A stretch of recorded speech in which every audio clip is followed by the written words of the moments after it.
Bem-vindo a mais uma porção da Bíblia, hoje dia 12. Lucas capítulo 11, versículos 1 ao 28. Um dia Jesus estava orando num certo lugar. Quando acabou de orar, um dos seus discípulos pediu: Senhor, nos ensine a orar como João ensinou os discípulos dele. Jesus respondeu: Quando vocês orarem, digam: Pai, que todos reconheçam que o teu nome é santo. Venha o teu reino. Dá-nos a cada dia o alimento que precisamos. Perdoa os nossos pecados, pois nós também perdoamos todos os que nos ofendem. E não deixes que sejamos tentados. Então Jesus disse aos seus discípulos: Imaginem que um de vocês vá à casa de um amigo à meia-noite e lhe diga: Amigo, me empreste 3 pães. É que um amigo meu acaba de chegar de viagem e eu não tenho nada para lhe oferecer. E imagine que o amigo responda lá de dentro: Não me amole. A porta já está trancada e eu e os meus filhos estamos deitados. Não posso levantar para lhe dar os pães. E Jesus disse: Eu afirmo a vocês que pode ser que ele não se levante porque é amigo dele, mas certamente se levantará por causa da insistência dele e lhe dará tudo o que ele precisar. Por isso eu digo: peçam e vocês receberão. Procurem e vocês acharão. Batam e a porta será aberta para vocês.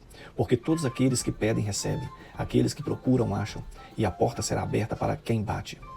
Por acaso algum de vocês será capaz de dar uma cobra ao seu filho quando ele pede um peixe?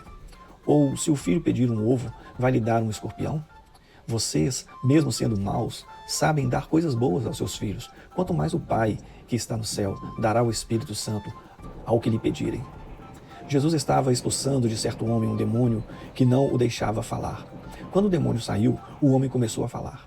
A multidão ficou admirada, mas alguns disseram: É Beelzebu, o chefe dos demônios, que dá poder a este homem para expulsar demônios. Outros, querendo conseguir alguma prova contra Jesus, pediam que ele fizesse um milagre para mostrar que o seu poder vinha de Deus. Mas Jesus, conhecendo os pensamentos deles, disse: Ó país que se divide em grupos que lutam entre si, certamente será destruído. A família que se divide em grupos que lutam entre si também será destruída. Se o reino de Satanás tem grupos que lutam entre si, como continuará a existir? Vocês dizem que é Beelzebu que me dá poder para expulsar demônios. Mas, se é assim, quem dá aos seguidores de vocês o poder para expulsar demônios? Assim, os seus próprios seguidores provam que vocês estão completamente enganados. Na verdade, é pelo poder de Deus que eu expulso demônios. E isso prova que o reino de Deus já chegou até vocês. Quando um homem forte é bem armado, guarda a sua própria casa, tudo o que ele tem está seguro. Mas, quando um homem mais forte o ataca e vence, leva todas as armas em que o outro confiava e reparte tudo o que tomou dele. Quem não é a meu favor é contra mim. E quem não me ajuda a juntar, está espalhando. Jesus continuou: Quando um espírito mau sai de alguém, anda por lugares sem água, procurando onde descansar, mas não encontra. Então diz: Vou voltar para minha casa de onde saí. Aí volta e encontra a casa varrida e arrumada. Depois sai e vai buscar outros 7 espíritos piores ainda. E todos ficam morando ali. Assim, a situação daquela pessoa fica pior do que antes. Quando Jesus acabou de dizer isso, uma mulher que estava no meio da multidão gritou para ele: Como é feliz a mulher que pôs o Senhor no mundo e o amamentou. Mas Jesus respondeu: Mais felizes são aqueles que ouvem a mensagem de Deus e obedecem a ela. Gênesis capítulo 19. Estava anoitecendo quando os 2 anjos chegaram a Sodoma. Ló estava sentado perto do portão de entrada da cidade. Quando viu os anjos, levantou-se e foi recebê-los. Ajoelhou-se, encostou o rosto no chão e disse: Senhores, estou aqui para servi-los. Por favor, aceitem o meu convite e venham se hospedar na minha casa. Os senhores podem lavar os pés e passar a noite ali. Depois se levantarão bem cedo e continuarão a sua viagem. Eles disseram: Não, nós vamos passar a noite na praça. Mas Ló insistiu tanto que eles aceitaram e foram com ele para a sua casa. Ló mandou preparar um bom jantar e assar pães sem fermento, e os visitantes jantaram. Mas, antes que eles fossem dormir, todos os homens de Sodoma, tanto os moços como os velhos, cercaram a casa. Eles chamaram Ló e perguntaram: Onde estão os homens que entraram na sua casa a esta noite? Traga-os aqui fora para nós, pois queremos ter relações com eles. Ló saiu para falar com os homens. Ele fechou bem a porta e disse: Por favor, meus amigos, não cometam esse crime. Prestem atenção, tenho 2 filhas que ainda são virgens.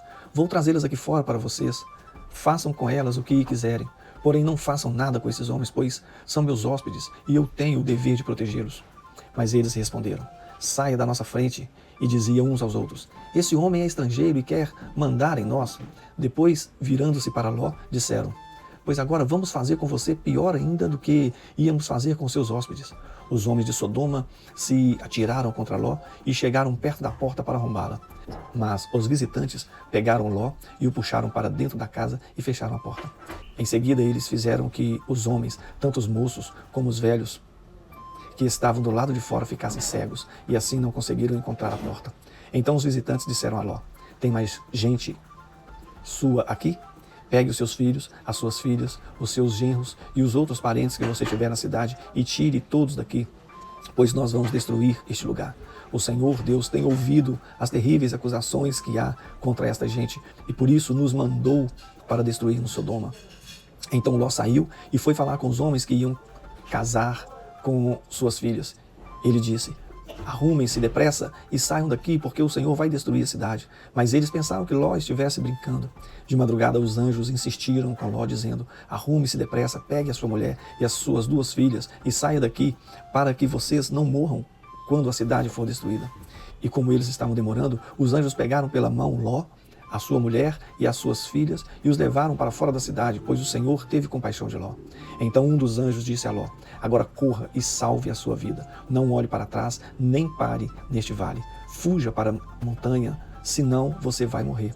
Mas Ló respondeu: Senhor, não me obrigue a fazer isso, por favor. O Senhor me fez um grande favor e teve pena de mim, salvando a minha vida. Mas a montanha fica muito longe daqui e a destruição vai me alcançar e acabar comigo antes que eu chegue lá. Está vendo aquela cidadezinha ali? Ela fica perto. Deixe que eu fuja para lá, a fim de salvar a minha vida. Veja que é uma cidade bem pequena. Então o anjo disse: então bem, concordo. Eu não destruirei aquela cidade. Agora vá depressa, pois eu não poderei fazer nada enquanto você não chegar lá. Ló tinha dito que a cidade era bem pequena e por isso ela recebeu o nome de Zoar. Ló chegou a Zoar depois que o sol já havia saído. De repente, lá do céu, o Senhor Deus fez chover fogo e enxofre sobre Sodoma e Gomorra. Ele destruiu essas 2 cidades e também todo o vale e os seus moradores, e acabou com todas as plantas e árvores daquela região. E aconteceu que a mulher de Ló olhou para trás e virou uma estátua de sal. E no dia seguinte, Abraão se levantou de madrugada e foi até o lugar onde havia falado com Deus, o Senhor. Abraão olhou na direção de Sodoma e Gomorra e de todo o vale e viu que da terra subia fumaça, como se fosse a fumaça de uma grande fornalha. E foi assim que Deus destruiu as cidades do vale. Mas ele pensou em Abraão e fez com que Ló escapasse da destruição das cidades onde havia morado. Ló teve medo de ficar morando em Zoar e por isso foi para as montanhas junto com as 2 filhas. Ali os 3 viviam numa caverna.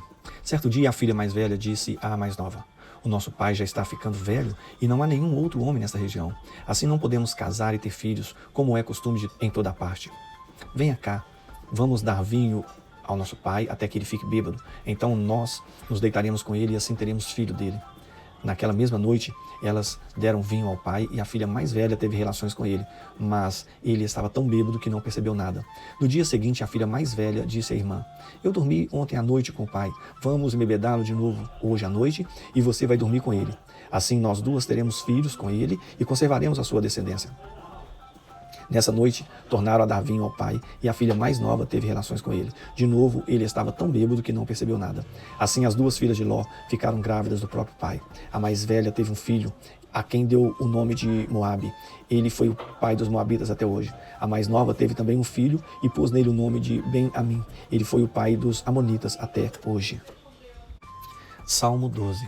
Salva-nos, ó Senhor Deus, pois já não há mais pessoas de confiança, e os que são fiéis a ti desapareceram da terra. Todos dizem mentira uns aos outros, uns enganam o outro com bajulações. Ó Senhor, faze com que esses bajuladores se calem, fecha a boca dessa gente convencida. Eles dizem: com as nossas palavras venceremos, ninguém vai tapar a nossa boca. Quem é que manda em nós? Mas o Senhor Deus diz: agora eu vou agir, porque os necessitados estão sendo oprimidos e os perseguidos gemem de dor. Eu lhes darei a segurança que tanto esperam. As promessas do Senhor merecem confiança. Elas são como a prata pura, refinada 7 vezes no fogo. Ó Senhor Deus, guarda-nos sempre bem protegidos e livra-nos dos maus, pois eles andam por toda parte e todas as pessoas dão valor àquilo que é mau.